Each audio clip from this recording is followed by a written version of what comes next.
তো দেখো এই সমস্ত অঙ্কগুলো আমরা কিভাবে করবো, এখানে কি বলা হয়েছে দেখো, যে কোন ক্ষুদ্রতম সংখ্যা থেকে 4000 বিয়োগ করলে বিয়োগফল এত এত দ্বারা বিভাজ্য হবে। এই বিভাজ্য কথার অর্থ কি, যে ভাগ করে মিলে যাবে। তাহলে 7, 11 এবং 13 এই সংখ্যাগুলো দিয়ে যে সংখ্যাটাকে ভাগ করলে মিলে যাবে সেটাই হচ্ছে এই সংখ্যাগুলোর হচ্ছে বিভাজ্য সংখ্যা। তাহলে আমাদেরকে কি করতে হবে, আমাদেরকে প্রথমেই এই 7, 11 আর এই 13 কি করতে হবে না, লসাগু করতে হবে। কিছু দিয়ে যাবে না, তার মানে 1 দিয়ে দিতে হবে।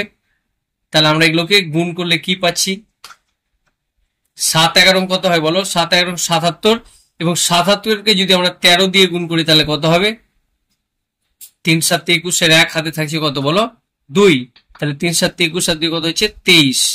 এরপরে 7 কে 7 আর এদিকে আমাদের 7 থেকে 7, তাহলে হয়ে যাচ্ছে কত 10, আর এদিকে আমাদের অর্থাৎ 1001। ব্যাস। এরপরে কি বলেছে দেখো, যে কোন ক্ষুদ্রতম সংখ্যা থেকে এখানে বিয়োগ করতে বলেছে। যদি বিয়োগ করতে বলে তাহলে আমাদেরকে কি করতে হবে, যোগ করতে হবে। ঠিক আছে, তাহলে সঠিক উত্তরটা আমাদের কি হবে, এই 4000-এর সাথে আমাদেরকে যেহেতু বিয়োগ করতে বলেছে তাই আমরা এটা কি করব, যোগ করব।